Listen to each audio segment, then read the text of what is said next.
شفاء لروحي وحبل المتين ورحمة قلبي وحصن الحصين. شفاء لروحي وحبل المتين ورحمة قلبي وحصن الحصين. وأمن حياتي وخير الدليل إذا تهت يوما مع الحائرين. فقرآننا هدينا والحبور وبشر يسلي الفؤاد الحزين. وفي الليل عند احتلاك الظلام سيبزغ منه الضياء. أعوذ بالله من الشيطان الرجيم. بسم الله الرحمن الرحيم. الحمد لله والصلاة والسلام على رسول الله وعلى آله وصحبه ومن والاه. أما بعد. Hürmetlik qarindoshlar, biz ilgirki dersimizde Sura Baqaraning 78. oyatini o'qigan. İlgirki oyatda Allah subhanahu va taolo ahli kitoblarning o'tkazgan xatoliklardan sanab kelib o'tib, ahli kitobni avam ve ölüma turu edip ikkiga böldü. Yani savadsız kişiler kitaptan fakat ular şu ölümalarının dep bergen yoki yalğandan yezip kirgizib ötken, yalğan yavudaqlarından biladigan avam kişilerinin kim o özünün şu tutkan yoludaki hatalıklarını sözüp ötkendiğin keyin emdi bugünkü yani 79. ayetimizde ölüm alır hakkındaki bazı meselelerini sözlavatıdı.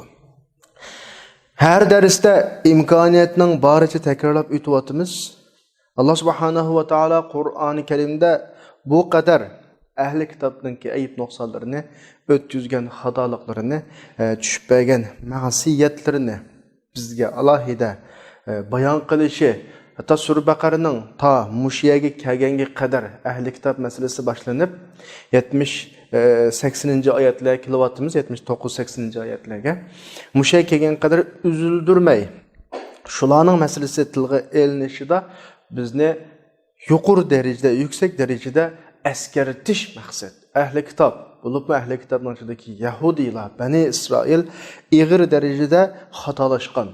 Şunu olan bulağa ebedlik, harlık, lanet, gazap bulanın üstüge pütülgen.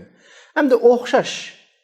Peygamber aleyhisselam hadislerde bayan kılganıdek ehli kitap, bulupun Bani İsrail uçurgan her bir iş bizge uçuraydı. Ulanın üstüge kelgen her iş bizning üstümüzge kelidu.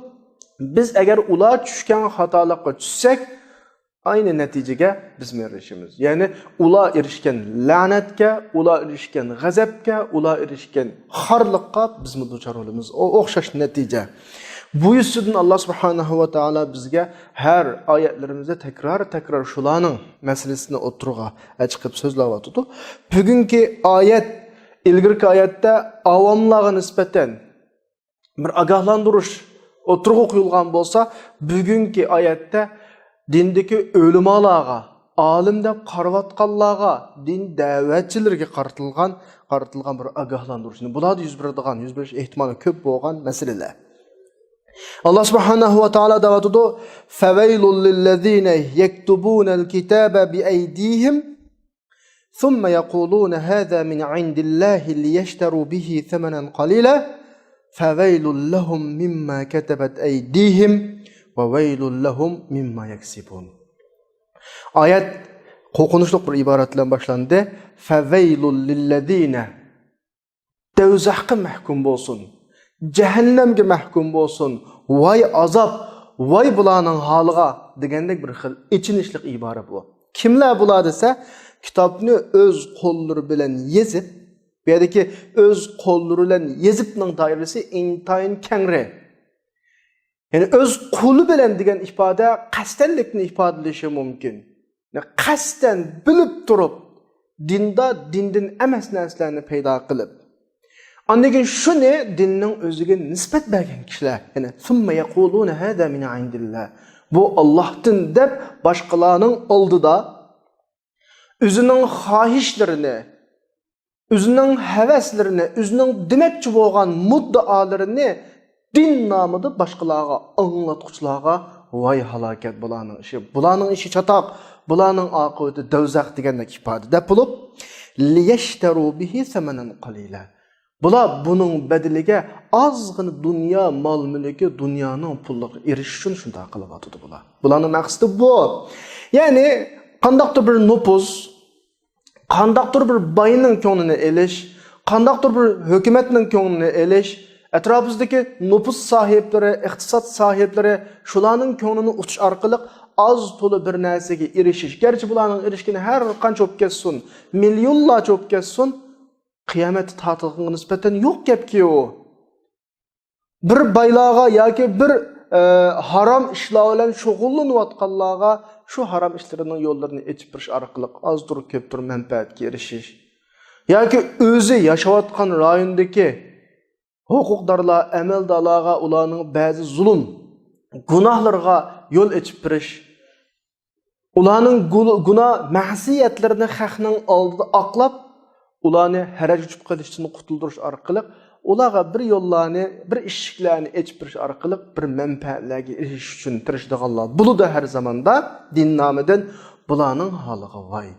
Bularning oqibati bordig'ini dozaq qiludi deyapti Alloh subhanahu va taolo. Yana takror shaklda yana fawailul lahum mimma katabat aydihim. Ular qo'llari bilan yozgan mush ish tufaylidan. Va vaylul lahum mimma yaksibun.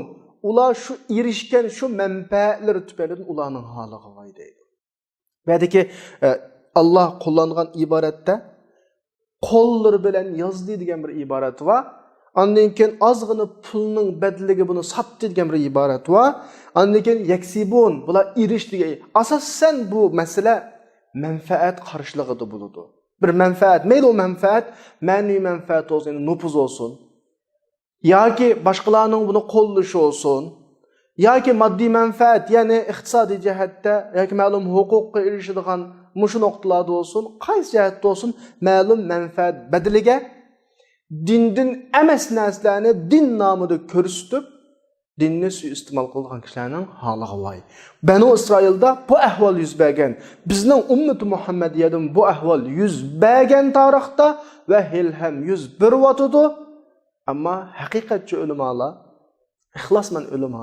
ixlosman din xizmatchilari buning sirtida. Yani bu oyat-i karima Yahudilarning ikkinchi qismi haqida keldi. Ma ikkinchi qism avomlarning qarshisidagi qism. Avomlar bularning o'tkazadigan xatoligi boshqacha. Ama ulamolarning o'tkazadigan xatoligi u boshqacha bo'ldi. Avom bilan ulamolarning o'tkazadigan xatoligi o'xshamaydi. Avam bular kitaptan hech narsani o'qimaydi. O'zi bilmaydi bular. Yoki bilsimi o'zgartidi, ammo olimlarning gapi. Avamlar bilmaydi. Yoki biladiganlarga kelsak, bilsimi o'zgartidi, o'z qo'llari bilan yozadi, deb yozib bo'lib, bu Allohning qishidan tushgan kitap shu deydi. Buning shakli qaysi xil shaklda bo'lsin, amaliyotda o'z qo'llan yezib kitobning ichida qo'yib qo'ygan shaklda bo'lsin. Yoki boshqa tushunmaydiganlarga o'zgartirib izohlagan shaklda bo'lsin, o'zgartirib izohlanib yozilgan maqola shaklda bo'lsin, qanday shaklda bo'lsin, dinga choplanadi. Bu ulamolarning, azg'un ulamolarningki alohidaligi. Shuningdek Alloh subhanahu va taolo bularga ogohlantirish berib nima deyapti? Vaylul lahum deyapti. Bu yerdagi oyat jazo bilan bevosita ogohlantirib boshlandi. Oyatning beshidan dozaq iborasi bilan boshlandi, azob iborasi bilan boshlandi, halokat iborasi bilan boshlandi. Biz bu yerda shu oyatning 5idagi vaylun degan so'zni arab tilida mulohiza qilsak, arab tilida bu so'z yana boshqa qo'shimcha hamrolarim bor buningki, vays deb. Mayli qaysi qo'llansin, vaylun qo'llansin, vayh qo'llansin, vays qo'llansin, bu uch xil o'xshash ma'nodagi 3 so'z. Bularning hammasining ifodalaydigini halokat, azob degandek ma'noni ifodalaydi. İnsanning ma'lum bir o'ziga kelayotgan halokat, azobdan, xim xatardan g'aflat qolganga hasratlanish ifodasi. Masalan, bir odam o'ziga kelayotgan xim xatar yoki azobdan xiyoli g'afil shaklda o'z ishi bilan davom qilavergan bo'lsa, voy sening holingga, sen azobga duch kelyapsan, sening holing xatar degandek bir xil ifodalarni, ma'nolarni ifodalaydi. Masalan, Qur'oni Karimda Sura Kahfning 49-oyatida ya vaylata ma li hadzal kitab la yughadiru saghiratan wala kabira illa ahsaha degayadimi? Ya vaylata deb shu vaylulninki ko'ktosh, ya'ni yıldızlar so'zi qo'llanilgan bu o'rinda. Onun boshqa oyatlarda qo'llanilgan Sura Anbiyo'ninki 97-oyatida ya vaylana kunna fi ghaflatin min hada voy endi bizning ishimiz chataq. Bizni kutayotgan azobga emasmi? Biz ilgari bundan g'afil qoldik emasmizmi? degan mush shaklda. Sura Kahfdagi oyatdami?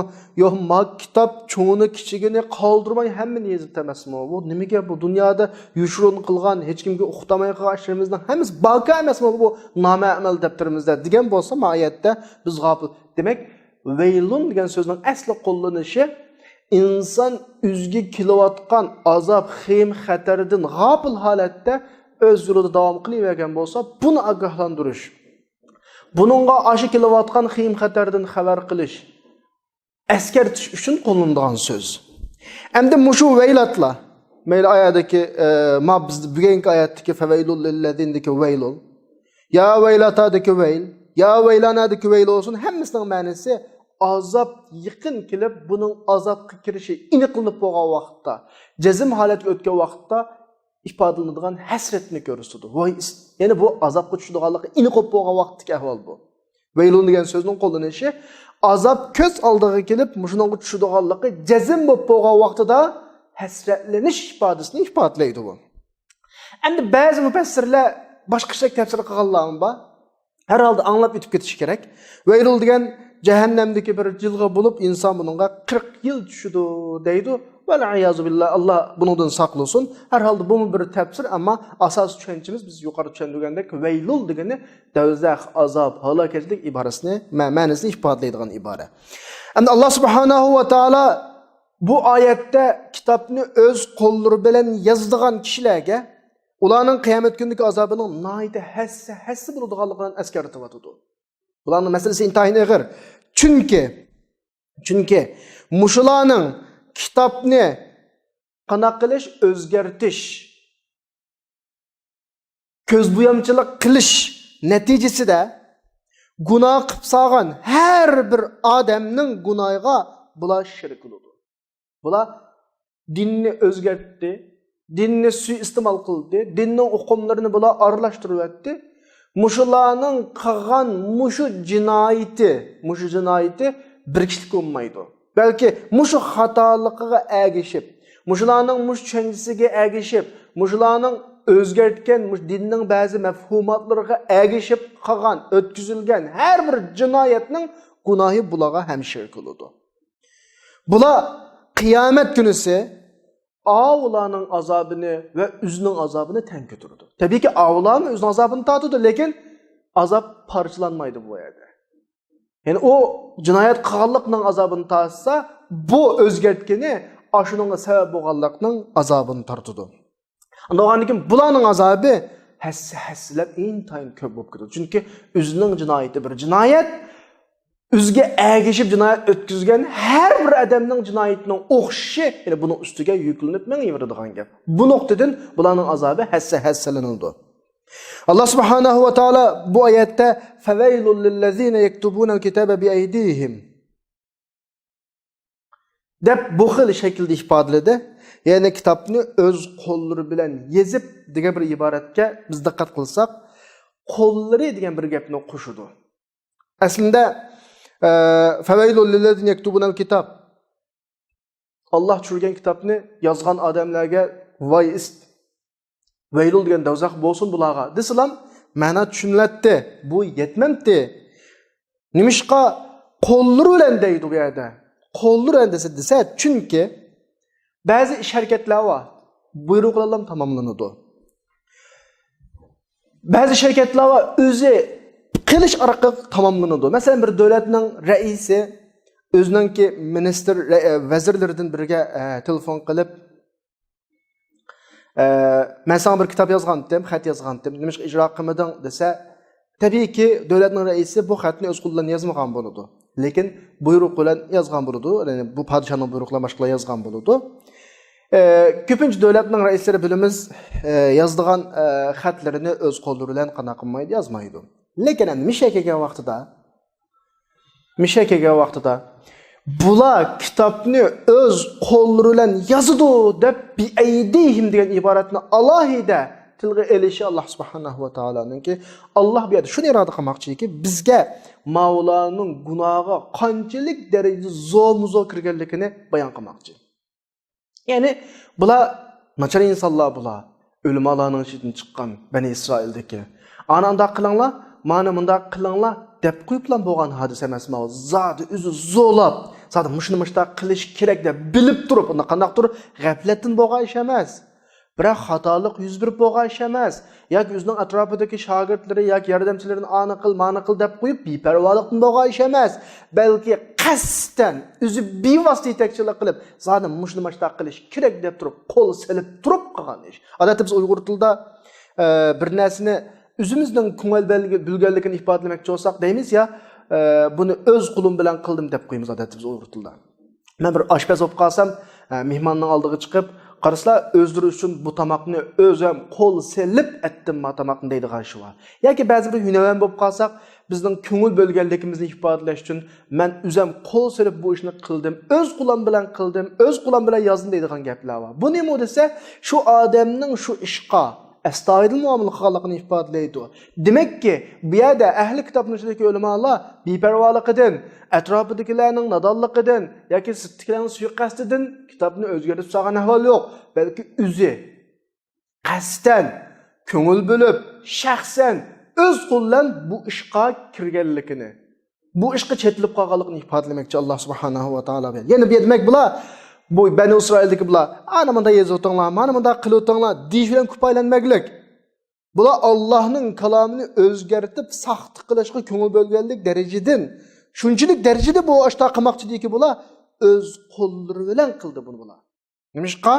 Masalanki, ular iroda qilgan shaklda tamomlanishini ishonch qilishni. Zot o'zimiz qilmasak bo'lmaydi buni. Chunki ma shaklda bo'lsa bo'lmaydi degandek o'z qo'li bilan Allohning kitobini o'zgartganligini ifodalamoqchi. Qandaqdir bu yerdagi masala o'tkinchi bir harakat, ya'ni bunda bir bo'p o'tib qolgan masala emas. Ammo u davomli, izchil, ching turish, uni davomli nazorat qilish orqali zot ashta qilli, mashta qilish kerak. Mana bunda qilmasak, palanning ochiq kelib qoladi, bukunning ochiq kelib qoladi. Manda muddaimiz yetilolmaydi deb turib, zo'lab turib, boshdan oxiri nazorat qilib turib bo'lgan ishlar bu. Ya'ni bu orqali bular ozgina bir narsaga erishmoqchi. Azgını mal dunyoga erishmoqchi bular. Mayli ular naq qo'lga oladigan pul mol bo'lsin yoki vaqtli nupuz huquq bo'lsin, nima bo'lsin, bir narsaga erishmoqchi bular. Bular shu orqali hukm qiladi. Buning uchun buning nupuzi paydo bo'ladi, bularning huquqi paydo bo'ladi. Mana mushunga erishmoqchi bularning maqsadi. Endi o'tmishda ahli kitob bir ishda ixtilof qilib qolsa, özünün kahin rahiblərinin qəşəyə varatdı, yoki başqalarının qəşəyə varatdı, hökm qılıb qoyuş üçün. Demişqa, çünki kişilər özara ixtilaf qılıb qalğan vaxtında ularning çoğunları nə saqlab qaladigan bir nəslin keyinligi yuşurunu verishni xalaytda xato olub qalsa. Məsələn, ixtilaf qılıb qaldıq, oturğa mening fikrimning yoki tutqan yo'limning xato olib chiqib qolishni xalamaydi.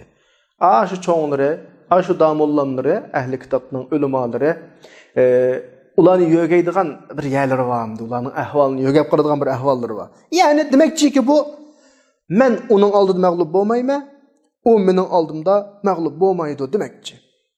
Bular dishtik o'zraminda ba'zi ishlar talishib qolsa, palani hukm qilib qo'ysak, bugunining hukmiga biz rozi bo'ldik deyshadi.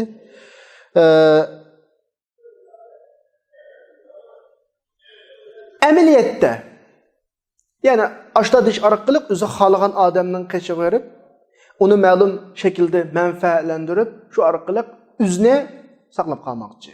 O mu özünü saqlab qalmaqçı, bu mu özünü saqlab qalmaqçı. Bu özü xalığan adamның qeşiq varıdı, tatıdı, o onun qeşiqi tatıdı. Əməliyyatda bir mühim nöqtədən birisi var.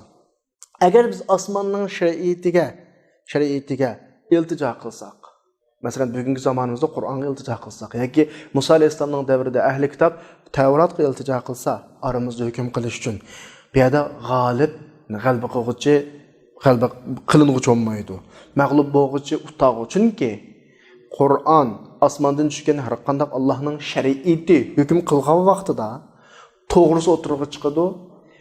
Meli moddiy jihatdan ma'lum ziyon qo'shilsammi, men to'g'riga tadbiqlangan bo'laman. Bu yerda masala kimning foydasiga ayrilsin, kimning ziyniga ayrilsin, foydaga ayrilguchimi, ziyniga ayrilguchimi haqiqatni topgan bo'ladi. To'g'rini topgan bo'ladi, yenguchi olmaydi. Yenguchi yengilguchi olmaydi. Chunki shariat uningmi o'z haqqini verdi, buningmi o'z haqqini verdi. İkkelisi şeriatdan Allah'ның hükmünü algan buludu, Allah'ның hükmünü tatbiq qilgan buludu, g'olib mag'lub bo'lmaydi bu o'rinda. G'alaba qilg'uchi mag'lub bo'lg'uchi olmaydi. Chunki menmo senmi Allah'ның hükmüge razı bo'lsa, razı bo'lgan vaqtida har ikkilaylan, ya'ni shu da'vo dasturininki javobgar olan da'vogar har ikkilisi mushu hukmga men rozi degan vaqtida ko'ngildan tegini rozi bo'lgan bo'ladi. G'olib mag'lub bo'lmaydi. Chunki ko'ngildan rozi bo'ladi uningda. Ammo pulanining qish qilib olsak, pukunining qish qilib olsak, u pulan yoki u pukuni ya aning ya maning adam bo'ladi. Tabiiyki biz arishamay boramiz, ko'nglimizning bir yerida azroq bir narsa bor. Uning qish qilib olsak, agar u uning gayrisa ko'nglimizning tegida bir narsa qoladi demdi. Hey, ashugoy aniga yam bosdi. Maning qish qilib olsak, menga ayirib bersa, anın ko'nglimda bir g'um qoladi, shuningga ayirib berdi avo degandek. Osmon shariati, dinning qishig'i bo'lgan vaqtimizda, Qur'on hadisning qishig'i bo'lgan vaqtimizda yoki Bani Isroil shu vaqtda Tavratning qishig'i bo'lsa, Alloh tushirgan shaklda Tavrat ayirsa, Tavrat aningmi Tavrati, maningmi Tavrati. Shariat aningmi shariati, maningmi shariati. Avmi rozi bunga, ma'mi rozi. Har ikkilisi rozi bo'lgan bir narsaga erishgan bo'ladi. Meyli kimning foydasi, kimning seni ayrılsın, razı olgan bir noktaga netijaga kelgan bo'ladi-da, bu yerda yengilguchi olmaydi. Chunki din aningmi dini, maningmi dini. Ammo Yahudilardagi diniy o'limalarga kelsak, meyli Yahudi xristianlardagi bular o'zaro zid fatvolarni chiqaveradi. Hammasi o'zining foyda manfaati xohishiga qarab chiqaveradi. Şunaşqa o'xshagan masalalardagi hukmlar bularda o'zaro bir-biriga zidlashadigan bir shaklda o'tirg'i chiqdi bularda. Chunki hukm adolat bilan qilinadigan holat yo'qoldi. Balki hukm bularda insonning masalalari, manfaat xohishlariga bo'ysunadigan darajaga berib qoldi. Bularning kitobni, shu Tavratlarni o'z qo'llari bilan yozib, boshqalarga bu Alloh tarafidan tushgan deb bu xil shaklda qilayotgan vaqtida bularning maqsadi yezilayotgan narsalarga bir xil muqaddaslik chopinini ko'gizish. Shuning bilan buning manfaati hosil bo'ladi. Ammo bu gap mening gapim desa boshqalar olmasligi mumkin. Bu degan osmondan tushgan Allohning so'zi degan nomda, bu degan shariat degan nomda, bu degan Tavratning hukmi degan nomda o'tirga chiqsa, a gap muqaddaslashidir. Shuning bilan boshqalar uni munozirasiz oladi. Bu nuqtadan bular kitobni o'zgartirishga odatlangan bular. Şu orqali bular Allohning nomi bilan o'zi qonun chiqaradigan bir holat bo'lib qolgan bularda. O'zi xohlagancha yozadigan, xohlagancha uni yozib kitob shaklida qoldiradigan. Ammo ahli kitob şu vaqtdagi Bani Isroil bunda qarasa din hukmlarining hammasining bir-biriga zid ekanligini his qilgan vaqtda rohiblar, o'zlarining olimlari uning qo'shib qo'ygan gaplarga chiqa. Bu sabablik aning qarasa bir xil, maning qarasa bir xil ish. Asli mesele bir, bunun hükmü bir neçə xil, bir-biriga tamamen tüpten nemo zid. Bu vaqtda ahli kitap bo'lmadi bu. Bu çataq chiqdi bu yerdan. Bu mesele bu orqali hal olmaydi, bizning tartishimiz bu orqali hal olmaydi, biz taraqqiy qila olmaymiz. Deplam cherkovning kontrolligidan bu hukmni ajratib chiqarish talab qila boshladi. Necha yüz yil oldidagi Yevropadagi aqat şirkatlari hammasi buning ta'siri yani. Bular cherkovninki o'zaro zid dini ulumalarınınki, çirkavninki, dini kişilerininki öz menfaatiga asoslanib qo'ygan nurg'un fatvolari, nurg'un hukmlari, qonun tuzumlari bularni bir xil to'g'ri yo'lda mang'anmas, taraqqiy qilmas holatga keltirdi. Shuning bilan bular qo'ya bo'ldi. Ma din degan chirkovda qolsin, Dünya işlerimizni özümüz qilimiz, bizga aralashmasin, din degan ibodatning masalasi va siyosatga aralashmaydi degandek ilmonizmlik dal shu o'rindan chiqdi. Bu shu nuqtadan chiqqan narsa. Ya'ni bir dinninki diniy kishilari qachoniki Allohning dinini ixlos bilan osmondan tushgandek, Alloh iroda qilgandek ijro qilmay, o'zining shaxsiy havasini, manfaatini, qandaqdir bir taraflarningki foyda manfaatini ko'zlagandan keyin bu xil masalalar o'tirg'a chiqishi aniq.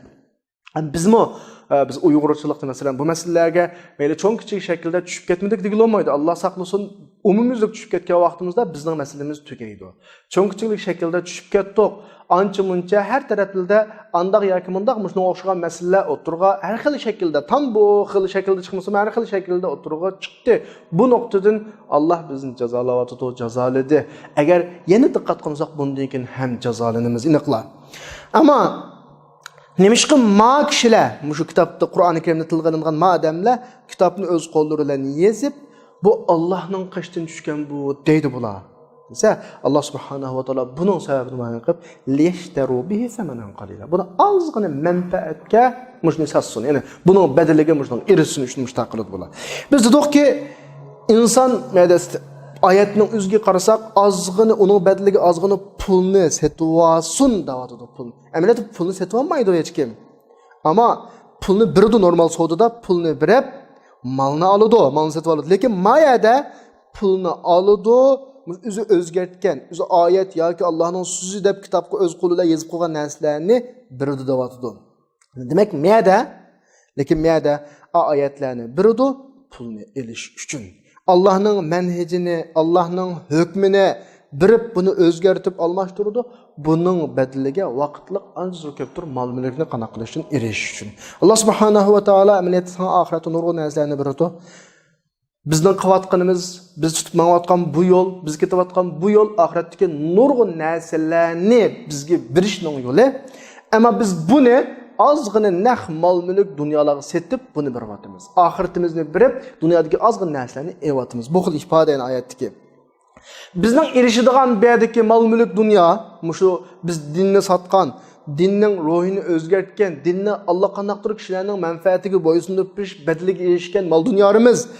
Buning darajasi qanchalik yerga yetib ketsin, Allah'ның manhaji badaliga olgan ekansa, bu oz pul hisoblanadi. Chunki sening Allohning manhaji, Allohning dini badaliga erishadigan qiymatga intayin katta etdi.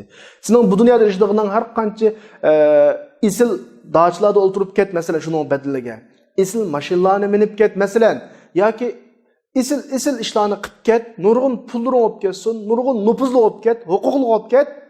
Oxiratdagi bu yo'lda to'g'ri mangallarga beradigan mukofotning qarshısida hech nima emas bu.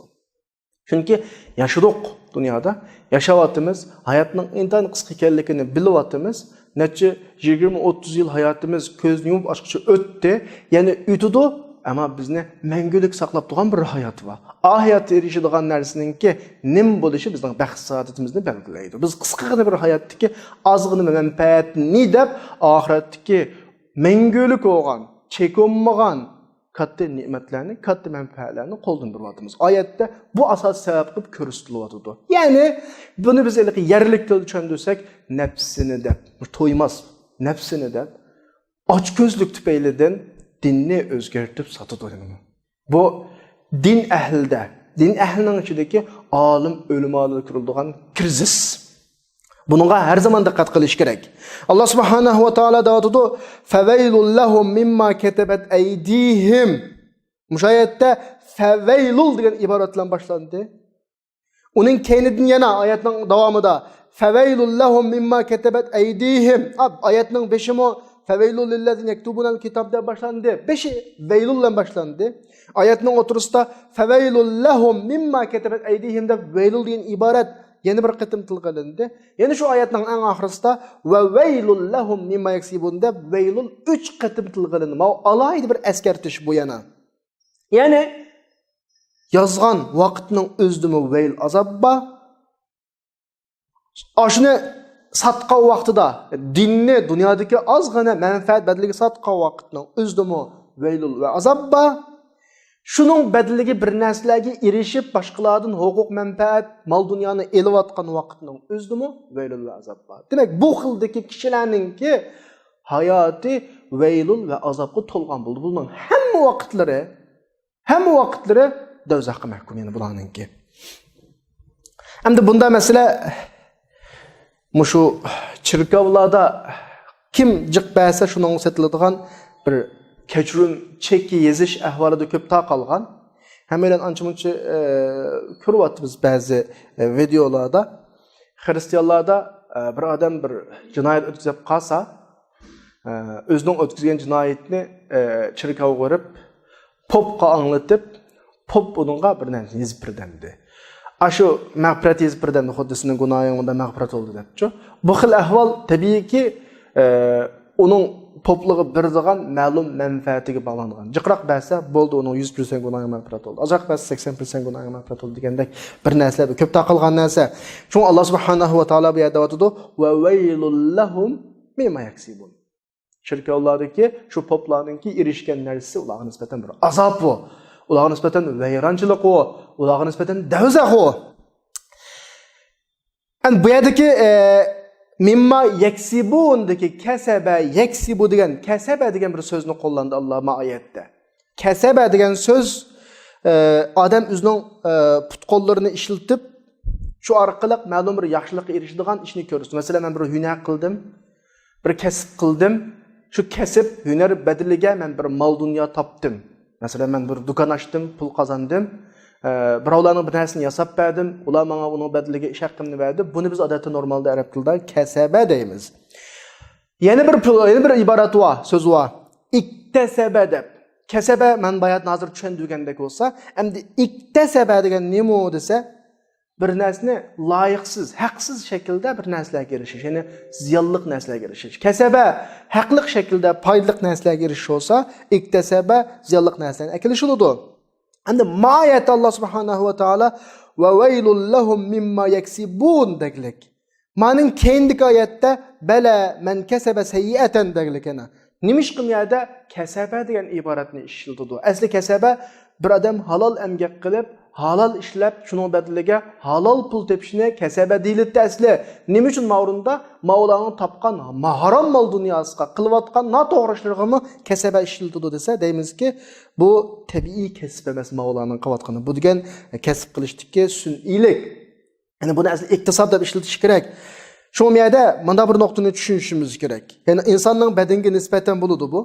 Ammo odamning bir shu hayot dunyodagi ishini turga ayirasak 3 xil ish bo'ladi. Birisi qavl, og'izdan chiqqan so'z, yana birisi qilgan amaliy ish. Yana birisi arabchada amal deyiladi. Amal qilish, ya'ni amal, bir odamning qilgan ishi. Bunda amaliy qilgan ish emas, abstrakt ish.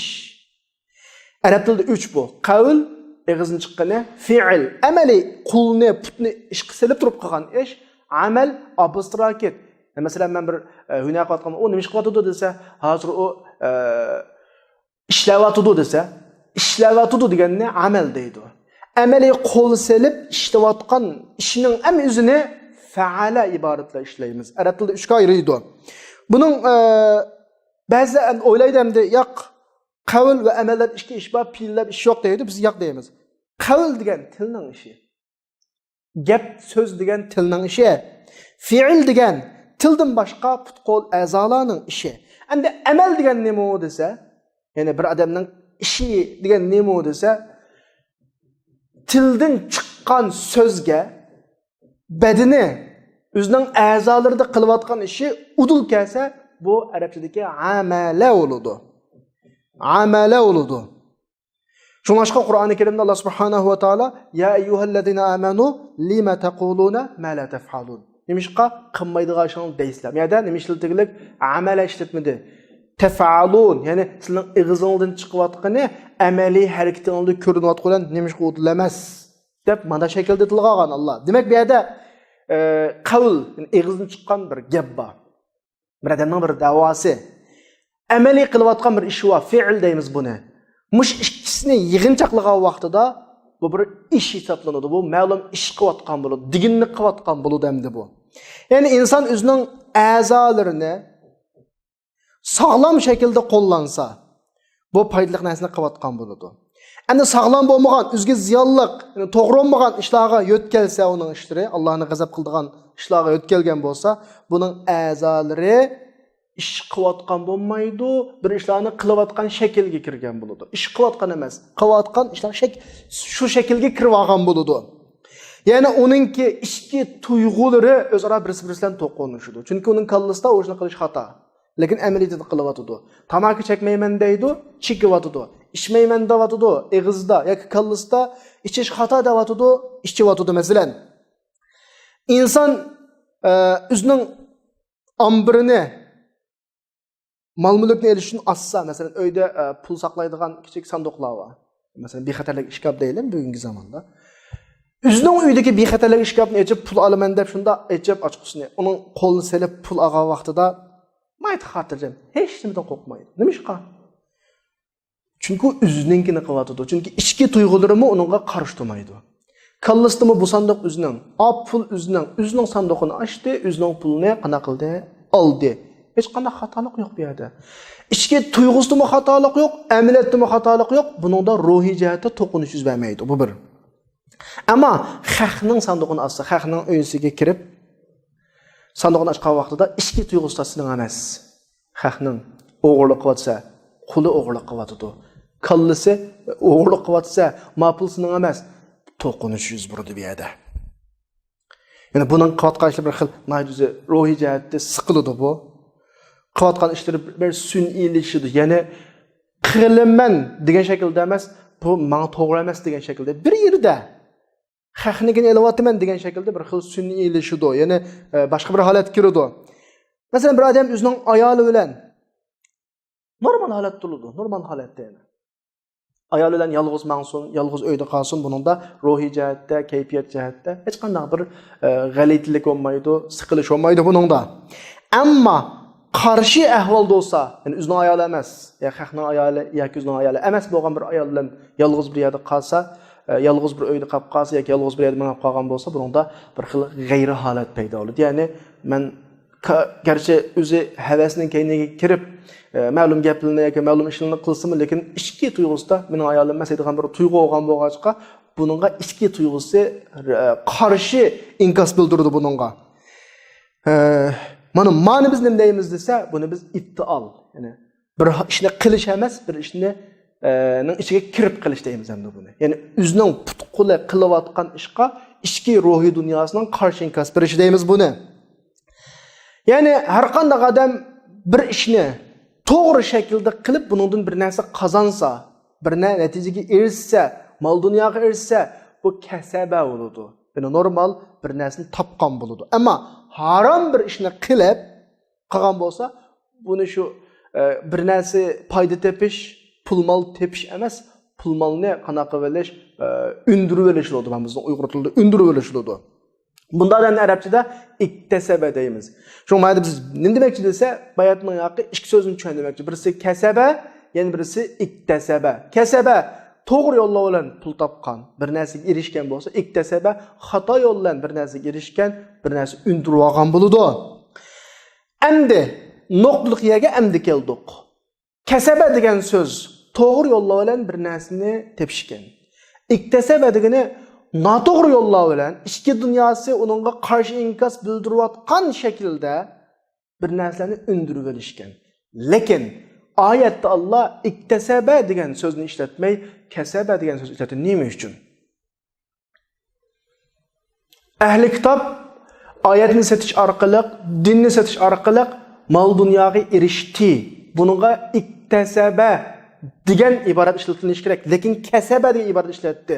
Qayta takrorlay, kasaba to'g'ri yo'llar bilan ichki dunyosi uningga qarshilik bildirmagan shaklda, uningda g'ayri ahvol kurilmagan shaklda bir narsalarga erishish kasaba bo'ladi.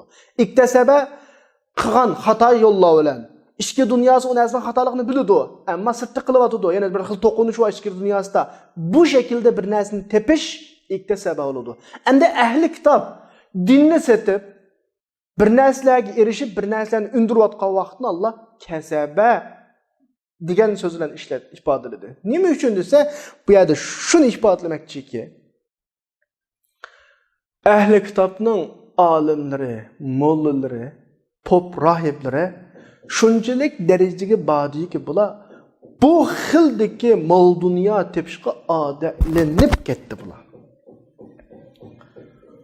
Haram bunun nazarida odatdagi narsaga aylandi. Yani bular dinni setib bir narsa qazanayotgan vaqtida ichki dunyosida azroq 1% bo'lsa-mu qarshilik qilmadi. Haram buni titirtamaydigan bir holatga o'tdi. Shuningdek buningga nisbatan bu xil kasb odatdagi normal kasbga aylandi degan ifodalash uchun kasaba iborat ishlatdi. Ya'ni Bani İsrailning ulamolariga shunchalik darajada olib ketdiki, halol ishda ko'p ketdi bu. İchki dunyosida azroq echishmi yo'q. Azroq ikkilinishmi yo'q. Odatdagi normal. Xuddi haroqni ichib odatlanib ketgan odamlarga nisbatan biz suv ichsak, qanday tuyg'uda bo'lsak, shuna tuyg'uladi ya.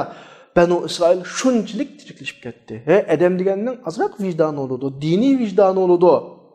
Hey, mush ishni qilib soldim ya deydigan bir yer bo'ladi. Ammo Bani İsrailning olimlarining, poplarining, mollarining unda ahvoli tugaklik. Ya'ni normal. Qanchalik haromdan yeb ketsimi, parvo qilmaydigan holatga o'tdi.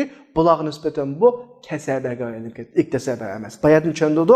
İktisaba ichki dunyosida azroq qarshilik bor. Tashqi dunyosida tashqi amaliyot bilan qilyapsimi, ichki dunyosi sen bu ishni qilmasang o'tdi degan ishni qilib bir narsa qozonsa, iktisaba bo'lsa, kasaba ichki tashqi dunyosi birlashgan holatda normal ishlar bilan bir narsa qozonganni kasaba deydi. Tuqya shu yerda kasaba ishiltishi bularning ichki tashqi dunyosi o'xshashib ketdi. Ichki dunyosida azroqmi bunga nisbatan qizirish yo'q, qarshi inkas yo'q. Bu daraja olib ketdi degan ifodalash uchun shu kasaba ishlatgan bu o'rinda. Ya'ni bular jinoyatga odatlanib ketgan insonlar olib ketdi hisobda bular. Bu qadar darajada. Endi maholatda munda holatga tushib qolgan odamlar gunoh ishlarni qanday qiladi? Hech qanday bir tirikmasdan, qarshi inkas bo'lmasdan, sun'iylashmasdan tabiiy qilaveradi. Chunki odatlanib ketgan bular. Buni Mavla shunchalik darajaga yetdiki, osmondan tushgan kitobni o'z qo'llari bilan yezib, ma'mun osmondan tushgan, Allohning nazaridan tushgan kitob deb boshqalarga ashta deydigan darajaga bordi bular. Demak, bular bularni azroq tavatmaydigan bir holatga yetdi. Shunlashqa Allah bu oyatda bularga bir oyatdan 2 qatim, 3 qatim vaylun degan iboratni qayta tekrar ishlatishning sababi bu. Oyatning 5-idan favaylul lillazina yaktubuna favayl bir qatim Feveylul lahum mimma katabat eydihim de 2 qatim ve veylul lahum da 3 qatim. Hatta ayetning oxir quruqida 2 qatim uda tekrar şekilde manishilsin sebebi. Çünkü bularning keyniga qaytish ehtimoli yo'q. Çünkü bular odatlanib shunchalik darajasini ishib ketdi bu haromga demakchi. Bu 79-oyatdagi ahli kitob haqidagi emas mulla. Ahli kitobning yana bir ahvoli 80-oyatda Estaizu billah ve qalu lan tamassana an-nar illa ayyaman ma'duda qul attakhadtum 'indallahi ahdan fala yukhlifallahu ahda am taquluna 'alallahi ma la ta'lamun. Bu ayetin ahli kitobning etinishlik bir hodisa tilga ilinadi. Oyatni avval bir sizlarga yengil tushuntirsam, bular deydiki dozaq bizga necha kun tegadi. Ya'ni dozaq kirib qolsak shuna necha kunlar. Anda rasmiymi kirmaymiz. Bir yıkılışıp neç günde tugaydi o işler. Bunun cevaben Allah subhanahu wa ta'ala deydi ki den Muhammed Aleyhisselam sizler Allah'tan bir vədir aldınlar mı? Doğrusu Allah vədisiga xilaf qılmaydı. Ya ki Allah'a sizler bilmegen gapini dağıtamızlar. Ama bir şey kelgan vaqtida biz bir narsani deyish to'g'ri keladi. Biz bayatın deganimizdek odam xato ishlarni qilgan vaqtida odamning psixikasi o'zgarish bo'ladi. Odamning bo'g'icha. Yani ichki dunyosi inkor qiladi uni. Bir odam xato ishni qilsa, ichki dunyosi inkor qiladi. Bu rahatsız inson bo'ladi, bu yashayanmaydi bu. Unda rahatla yashayanmaydi. Biz atrofimizda ko'ramiz unda ahvolni. Masalan, bir kichikgina qismdan birini desam, birisi kechasi mashinani haydab ketib etib, bir kichik boldan birini besib qo'yibdi, mashinada o'ltirib qo'yibdi. U qo'rqib ketib ketaveribdi. 40 kungacha bu normal uxlayolmaqlik hamda buning kayfiyati normal emas. Chunki qilgan ishi uni azoblaydi. Shundan bu psixik doktorning qashig'i olgandan keyin psixik doktor buningga nima deydi? Sen ashu balaning o'ztikilarning qashig'i berib, qo'qmasang o'zing oshkor shaklda o'tirg'i chiq, qo'qsang yushurun, o'zingning kimligini o'qtamay shu balaning dietini tulab ber. Bu odam dietini tulab bo'lgandan keyin undan keyin ruhiy kayfiyati bir qadar asliga kelib normal holatga kelgan.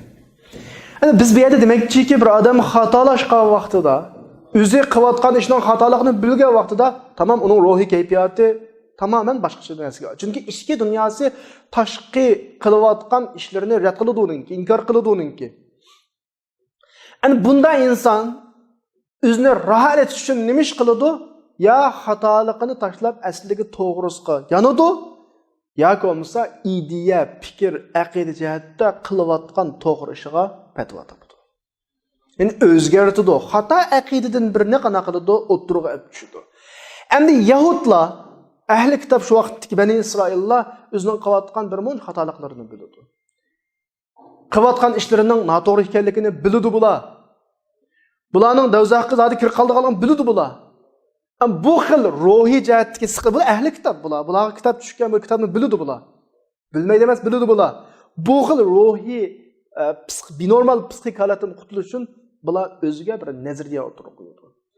O'ziga yo'l topadi. Ya'ni hozirgi zamondagi ba'zi ishlarni qila olsa, yo'l teplam qo'yadiganlarga fatvo berish deb qo'yamiz ya. Ya'ni o'ziga bir fatvo topadi bular.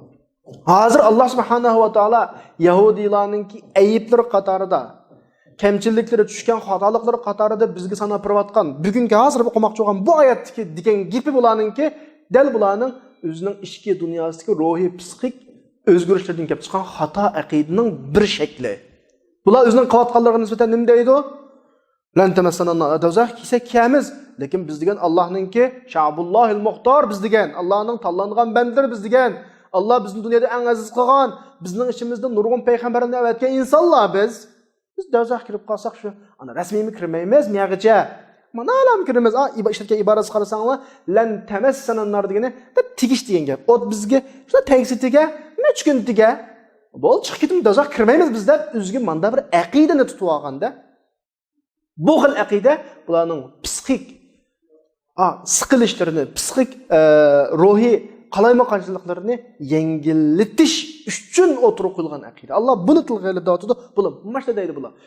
Bu ahvol egrilishning, xato yo'lga kirib qolishning xili yuqori pallasi. Bir odam xato yo'lga kirib qolib, ichki ruhiy jihatda men xato yo'lga kirib qoldim deb turib kirib qolgani bilan u yerdan o'tib ketib, o'zining qilayotgan xato yo'lga fatvo tepish, uning qarta bir o'ziga aqidaga bir ko'z qarashdan birini yasib olib, biz degan bunda odamlik tuk degan shaklda o'tirg'i chiqish, xatolashning, ozg'unlikning yuqori pallasi bu. Bular shu darajaga berib qolganda, ya'ni bu yerda Alloh subhanahu va taolo odamning fikrini bizga yechib beradi. Ya'ni kallasi bekib qolgan bir aqida ko'z qarashi, fikr ma'vo. Shayton ularga batilning chiroyli ko'rsatib, bularni shuni e'tiqod qiladigan, shunda o'ylaydigan darajaga olib qolganki, bular ma'lum ishlarni qildi. Bular mol dunyoni topdi. Dunyoviy huquq, manfaatlarga erishdi bular. Nimish qanday? Nimish mushunchular ishlarga dunyoda Alloh bularni aziz qildi, nurg'un payg'ambarlarni ishini chiqardi, nurg'un mol dunyoda nima uchun? Oxiratda azoblanmaydi bular. Dunyoda mushta ish qilishga odam degan oxiratda azoblanmaydi. Azoblansin, ayt qisqa, yengil azoblanma deb ma fikrni kallasiga kelib oldi buningki. Hamma ishni yurishga odam devoladi ya. Voy Xudoyim degan yaxshi ko'rgan bandaga bir duo, biz ishlarimizning hamma yurishi Alloh san qilgan gap debchi mundaliqqa o'zga kelgusidagi boshqa ahvollarga ham shuni bilan fatvo beradigan insonlar bor o'xshash. Shunga Alloh subhanahu va taolo bularning o'zaro deyishadigan gaplaridan rasvo qildi bularni. Endi nima deydi ular? Nantamasananar illa yama'an. Bizga dozax shu tegib pasasroq. Mendagi ishlatgan iboratiga qarasanglarmi, dozaxga kirsak necha kun kiramiz demaklik bular. Ot massa degani shundan ham tegish. Ot anda rasmiy ko'yda emaydi bizni. Shundan ham tegsin necha kun tigadi deydi. Ma oyatda ishlatgan masdiga iborat, ya'ni yengil tegishish. Yiqilish degani ko'rsatdi.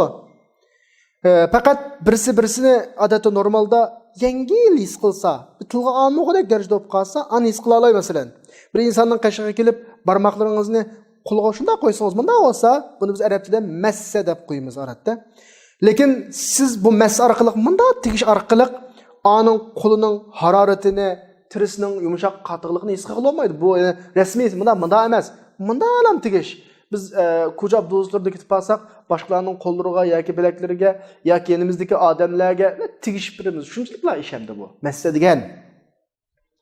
Ammo arabchada lamasa da bir iborat bor. Bu degan nima desa, to'liq tuyudigan, his qiladigan darajada tegishish. Masalan, birovni silasam, ma'qulan bilan silasam, bu lamasa bo'ladi arab tilida. Ammo yahudiylar ham deydi, lan tamassanan nar deb lamasa iboratini ishlatmay, massa iboratini. Ya'ni shunchalik tegishli ot. Ot anda rasmiymi tegmaydi. Bizga da ot odamda bular. Endi demak bular azobda eng az darajaga tegimiz biz. Azoblansaqmi eng azoblanamiz degan bu e'tiqod bularning kalasiga kirib olgan. Vaqt jihatdan az, azob jihatdan az deydimdi bular. Deydi ekan, hech kun. Az bu. Sanaqsiz narsan ko'p bo'ladi. Bu yerda shu nech kun? Ma'dud ayyama ma'dud degani sanoqliq. Sanoqli odatda biz normalda bir narsaning ozligini ifodalamoqchi bo'lsak, bunda madamni sanasak 5 barmoq yetmaydi deb qo'yamiz ya. Shu 5 barmoqni sanoqdik. Nech kun? 6-7 kun, 7 kun masalan. Shunchaliklar. Ko'p sanoq so'pqasi ko'p bo'ladi. Mavla ozni ifodalamoqchilab sanoqliq deydi. Sanoqsiz degan vaqtda ko'p bo'ladi. So'ng Qur'oni Karimda ko'pni ifodalamoqchi bo'lgan vaqtda va in ta'uddu ni'matallohi la tuhsuha. Sanab bo'lmaysa deb bir iborat ishlatadi. Ko'p narsaga sanab bo'lmaydi, oz narsani sanab bo'ladi. Shu ma'nodagi sanoqliq kun. Sanoqliq degani ya 5 barmoqning ichidagi 10 barmoqning ichidagi necha 10 kun degan gap hamdi bu. Ya'ni bir narsani sanig'ili kelding degan gap, u narsani sanab bo'lish mumkin, az sana az degan gapda. Sanash mumkin bo'lmagan vaqtda hech kim sanamaydi uni. Masalan biz qumliqning donchilarini sanamoqchi bo'lgan hech kimni ko'rmaymiz masalan. Dengizdagi suvning donchilarini sanamoqchi bo'lgan hech kimni ko'rmaymiz. Bu ko'p narsani sanamaydi. Masalan, bu yerda biz demoqchi bo'lgani sanig'iladigan sanoqliq, sanoqsiz de ikki maqsadni ifodalamoqchi. Alloh subhanahu va taoloning bergan ne'matlari oshkor uchun buni sanash mumkin. Shunga hech kim buni sanashga yuzlanmaydi. Sanamaymiz demaydi buni. Endi ma oyatdagi gapni o'ziga kelsak, ayyama ma'duda sanoqliq kunlar degan kelgan vaqtimizda shuni bilishing kerakki, az kun demoqchi bular. Evet, az. Mesela Sura Yusuf'ta Yusuf Aleyhisselam'ni azroq pulga setvetdi degan bir iborat var. 20. oyatda va sharawhu bi samanin baxsin darahima ma'duda. Sanoqliq tangilarga deb. Sanoqliq degani az demoqchi ham deyana. Ya'ni bu yerda sizlarga demoqchiki arab tilida sanoqliq degan so'z ozni ko'rsatadi, sanoqsiz degan gap ko'pni ko'rsatadi. Ammo yahudilarning o'ziga ishlatgan iborati nima desa, lan tamassanan nar illa ayyaman ma'duda. Ya'ni sanoqliq kunlar deb sanoqliq ishlatadi. Bu nima desa, buning dotligining bir ifodasi. Chunki avval ishlatgan bir so'z bor. Massa. Massa degan dalam. Bu shu bir minut, necha sekund bo'ladi. Keyingi kun ishlatib qo'ydi. Zitmayadi. Avval massa degan iboratni ishlatib, shunda ham tegishish. Bu degan necha minut bitadigan ish, necha sekund bitadigan ish. Uning keyindan kunni ishlatib qo'ygandan o'zi bularningki gap so'zlikka tanaqquzlik, ziddiyatlik yana. Lekin har holda bu bir to'qilma bularning arzu ham xiyollari. Shayton bularning aqllariga buni qanaqa qilib qo'ygan, sog'an buni. Mustavg'anligidan Alloh subhanahu va taolo raddiya qilib dediki, o'zinglar buni tasalli topmanglar. Acaba sizlar do'zaxga kiriblam chiqamiz necha kun yoki bizga oddigan shular ham tegidi degan bu xato aqidangni ig'zingdan chiqib da'vo qilishda attahaztum indallohi ahdan. Allohning qashdan bir va'da oldinglar, ya'ni Allohdan bir va'da oldinglarmi? Agar va'da qilganinglar Xudoyim va'dasiga xiloflik qilmaydi. Va'da bo'lib qolsa Allohga xiloflik qilmaydi. Alloh subhanahu va taolo bu yerda o'zining rasuliga mujni da'vatida buyuryotdiki, ya'ni sizlar Allah'ın sirgini nima ish qildiganligini belgilaydigan, hukm qildigan sizlar emas. Alloh hukm qiladi sizlarga. Alloh sizlarga va'da bergan bo'lsa, xiloflik qilmaydi. Ammo Alloh va'da bermagan bo'lsa, sizning do'zaxga mancha kun kiramiz, ancha kun kiramiz. Ot bizni ancha kun ko'ydiradi, mancha kun dish huquqing yo'q. Hukm Allohningki. Alloh va'da lasanglar, xolos Alloh va'daga vafo qiladi. Amma Alloh va'dalashmagan bo'lsanglar, Allohdan bir va'da elib olmagan bo'lsanglar, bunda qalaymagan gapni jo'ylamanglar demakchi. Ya'ni amtaqi oxirgi yana bir javob yana. Antaquluna alallohi ma la ta'lamun. Ya'ni meyda Payg'ambar alayhisalom nayati güzel adab şekilde ibaret keltirdi Allah Peygamberlerinin adab ahlakını, peygamberlik adab ahlakı, Resulullah'ın büyük ahlakı bu yana. Ularga sizlar Allohga tuhmat to'qatsizlar, Allohga yolg'on aytibsizlar, Alloh degan gapni sizlar yo'q yerdan paydo qilyapsizlar demaydim deydi. Allohga sizlar bilmaydigan gapni da'vatamsizlar. Yolg'on to'qazlik iboratni ishlatmada, sizlar ishildiradi yana. Gapni to'qigan odam to'qilma ekanligini biladi. Ya'ni o'zining degan gapining yolg'onligini biladigan tunji odam o'sha degan odam bo'ladi. Bu onun nispeten hüccet pak tutuldu anda olgandan keyin özünün gapinin yalg'on ekanligini bilgandan keyin oldidagi odamni qanoat qildirishga qanoat qiladi, pak hujjatni akilib uni tirishidi, tasdiqlaydi. Lekin boshqalar uni butunlay tasdiqlab kesson o'zining degan gapining to'qilma ekanligini u biladi. Ama bilish degan bir gap bor bu yerda. Shuningdek Payg'ambar deydi, "Innama ana basharum." Bir hadisda, men bir inson sizlar meni qachonga davolashib kelasizlar. Ba'zinglardan pakitda kuchliroq, gapdanroq bo'lishingiz mumkin. Men shuningga anglagan bo'yicha hukm qolaman. Qanday odamga musulmonning haqqini hukm qilgan bo'lsam, do'zaxdan bir parcha o'tnagan bo'ladi. Xolis olsin, xolis tashlasin da'vatida. Endi demakchi o'g'ini bir narsani to'qigan odam, ma'nosini to'qilib kelgan. Esnatdi-ku. Davolish kelgan vaqtda bir odam o'zining haqli, haqsiz kelgan biladi ko'ngilning chin tikidan.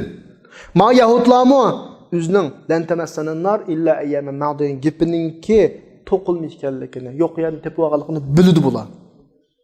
Lekin bular Alloh subhanahu va taologa bu iftiro, bu ki yolg'onchilik gaplarni nimishqa deydi desa, kitobni o'qimaydigan ummiy savodsizlik ishlar uchun deydi. Mushlar o'qimagandan keyin mushuni ahmoq qilish uchun da'vatdi bular. Bular biladi. Shunday chiroyli shaklda yoki bilmaydigan gaplarni Allohga da'vatamizlar.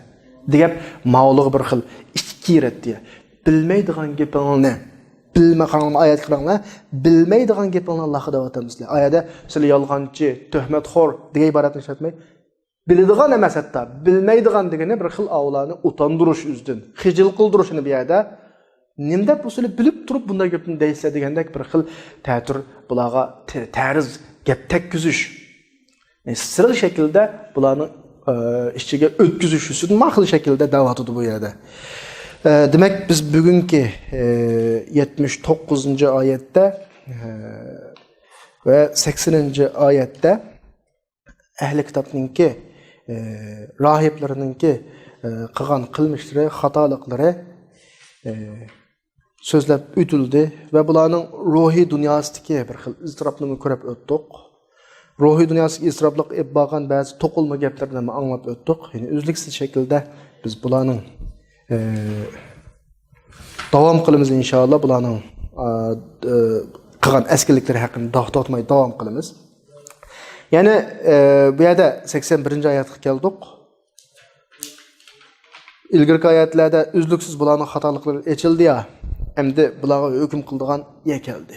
81-oyatda Alloh subhanahu va taolo bularga hukm qilib deyotdi. Bala Rasululloh. Bala degani arab tilida bulutsiz jumlaga beriladigan javob. Bala degan so'z bulutsiz jumladan keyin kelsa, bulishliq javob bo'ladi. Manda. Masalan, Allohdan ahd oldinglarmi yoki bilmay deb qoldinglarmi? Ya unda emas. Ular ahdimi amidi, bilmaymi demedi. Bala degani shu.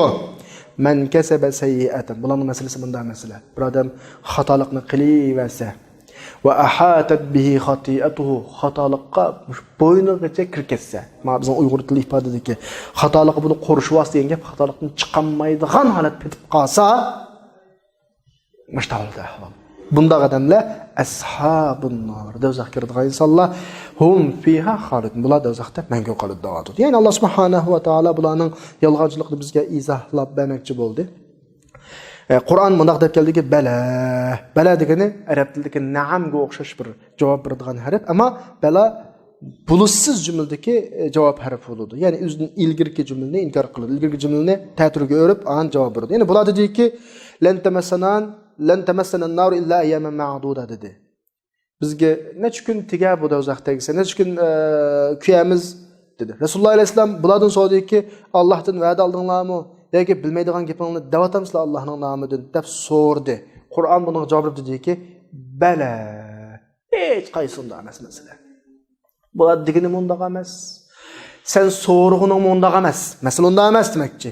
Ya'ni javobning 5 ilan bu yerda bala bilan boshlandi. Ularning degan gapini inkor qilib yani. Nepidin kin kep qalsa bu buluşluq ma'noda bo'ladi.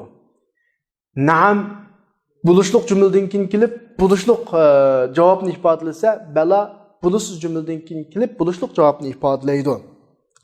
Masalan, bir odam arab til grammatikasida bu yana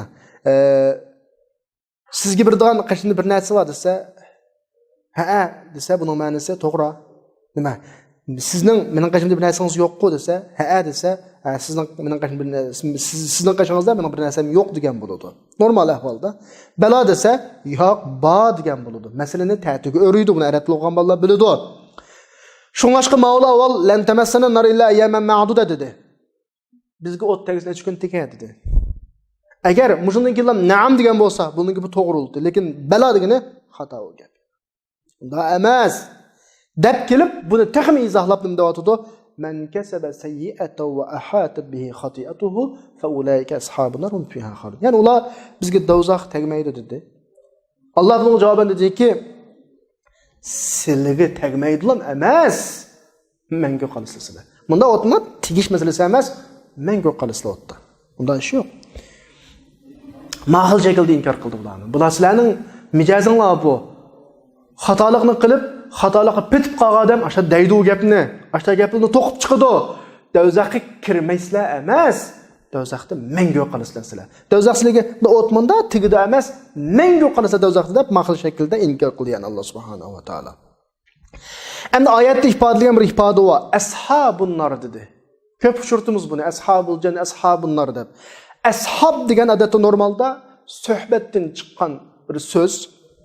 Lug'atni aqtasanglar hamra, do'st degan ma'ni ifodalaydi.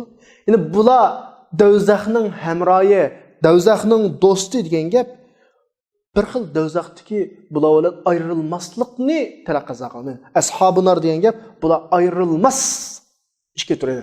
Bular do'zaxning ashablari normalda bir saboqdashim bor. Kunda billa maktabga berib, kelib o'qiyotma bo'lib qolsam, mening shu saboqdashim mening ashablarim bo'ladi, ayrilmas do'stlar. Mavlani do'zaxning ashablari deyishi do'zax bilan bular ayrilmaydi birisi-birisidan. Degandek bir ifoda bu yana. Ya'ni ikki hamroning birisi-birisi bilan davomli tortishib turadigan munosabati, ayrilmaslik bir munosabatni ifodalaydi bu yerda. Buning ma'nosi bular bilan do'zaxning o'tirida bir munosabat yoki tortish bor. Do'zax buni quyatmaydi, bular do'zaxdan chiqolmaydi. Azroqmi ayrilmaydi bular degan ma'no chiqadi. Shunga Alloh subhanahu va taoloning bu bunda bir gapini mulohaza qilamiz. Bala man kasaba sayyi'atan degani. Kasaba degan so'z yana keldik bayatni deganda kasaba bilan iktasabani tushundim baya. Asli oyatning siyaqida iktasaba deyish kerakdi. Iktasaba degan bir narsani ichki dunyosi inkor qilgan shaklda so'lab qilish. O'zi xato deb turib qilish iktasaba bo'ladi. Kasaba degani bir narsani ichki tashqi dunyosi bir kun holatda qilish deya. Lekin bular ishki tashqi dunyosi birlashib ketgan bo'lg'achqa, qilayotgan xato ishi, jinoyati bularning nazarida e'tirof qilinayotgan ichki dunyosidanmi, azroqmi bunga qarshilik olmagan bo'lg'achqa, bular buni biz kasaba, bu ish orqali biz bir narsa qozondik, biz bu ish qilish tegishlik ish qilsak bo'ladi degan bir holatni ifodalaydi bu. Biz ilk rivoyat bayon qildik buni. Va ahatat bihi xatiyatuhu degan gunohlari buni qo'rshab ketsa degani shu darajada qo'rshaydiki, xatolikdan qutulishga hech yo'l yo'q. Chunki butunlay qo'rshab qo'yilgan. Ya'ni kasaba sayyi'atan va ahatat bihi xatiyat intayin maskagan shakldagi bir logika, ya'ni bir odam vujudidan xatolikni normal hech qanday bir qarshi inkas bo'lmasdan ichki dunyosida to'g'ri deb chukab ketsaki, qilsa uning tabiiy chukab ketadi. Chukab petib oxiri shunchalik petib ketadiki, undan chiqadigan yo'li qolmaydi. Shunga chiqmaydi. Men kasabasi bir xatolikdan birini qilsa, ifoda qarang, ya'ni zada mush ish to'g'ri ishlab qilgan vaqtida uni xatoliklar butunlay qo'rshaydi-ku, petib ketadi u ishga. Chiqolmaydi. Ya'ni murod bu yerdagi asosiy maqsad shirk, ya'ni ma odamlar shirk insonni qo'rshab bo'lganida inson shirkka tushib ketgan vaqtda uning mag'firati yo'q, mag'firati yo'q.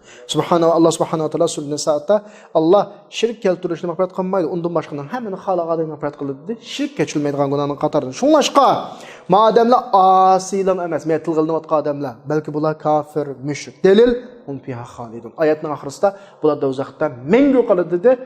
Asi mangu qolmaydi. Chunki kichik gunoh yoki cho'ng gunoh egalari bular tövbe qilsa do'zaxda mangu qolmaydi. Lekin Allohga shirk keltirgan, Allohga inkor qilgan do'zaxda mangu qoladi. Kim bizning sayyidimiz Muhammad alayhisolamga imoat etmasa kafir. Yahudlar shu tufaylidan kafir. Ular do'zaxga kirdi, mangu qoladi. Qur'oni Karimda Alloh subhanahu va taolo va may yabtaghi ghayral islam dinan fala yuqbalu va huwa fil akhirati minal khasirin. İslamdan boshqa dinni izlagan odam qabul qilinmaydi. Ya'ni u har qachon voy Musa alayhisalom o'sgan Tavratga agashdim, voy Injilga agashdim desam bekor. İslamdan boshqasi amaldan qoldi. Shunlashqa biz deymizki bu yerda bir farq bor. Ya'ni inson bir farq bor bu yerda. Gunoh ma'siyatni qilgan inson bor. Bu inson o'zini tutolmagan bir odam. Tutanmay qilib saldı bir gunohni. Pushaymon qildi, tavba qildi. Bu inson bilan gunoh ma'siyatni qilib xushal olgan insonning o'tirdi farq bor. Shunlashqa ilgirki oyatlarning hammasida kasaba degan iboratni ishlatilishi vujudida azroqmi echinish yo'q qilgan xatoliqiga. Xushallik bilan qilgan inson Mavlo hammasi. Qur'oni Karimda Alloh tavbani kimga va'da desanglar, innamat tawbatu alallazina innamat tawbatu alallohi lillazina ya'maluna su' bi jahala. Allah tövbe qildigan kishilar kim o desa, tövbe beradigan kishilar eskilikni, xatolikni bilmay qilib selib, darhol tövbe qildigan odamlar da'vat. Ammo ichki dunyosini qilayotgan xatoligiga chin dildan rozi bo'lib, xushal bo'lib, chin dildan suyunib turib qilgan odamlarga tövbe yo'q. Shuningga ma'siyatga tövbe qilib, ichki dunyosi uni qayg'urgan odamga tövbe bor. Ammo ma'si o'tkazgan jinoyat bilan xushal bo'lib deb ichki dunyosida uningga nisbatan azroq qarshilik yo'q. Singishib ketgan odamga mananga gunoh ma'siyati arshidiki mag'firat olmaydi buning gunohi. Ya'ni mayadagi demakchi o'g'limiz ahli kitobning ahvoli shu. Ahli kitobning mo'llari o'zi biladi nurg'un ishni, ammo ichki dunyosida shunchalik bir chirib ketdiki, bular bilib turib qolgan xatoliklari bularni so'rab akirib ketdi. Ruhiy jihatdagi tanfuzlikdan qutulish uchun bular uningga nisbatan fatvo topdi, uningga nisbatan xato ko'z qarashini tepib oldi. Ash ko'z qarashni lavrat o'zini bezlab turib, bu yo'lda davom qildi. Shunlashqa bular tavba beriladigan kishilarning qatoridan emas. Bugungi darsimiz shundan oxirlashdi. Va oxiru da'wana alhamdulillahi robbil alamin.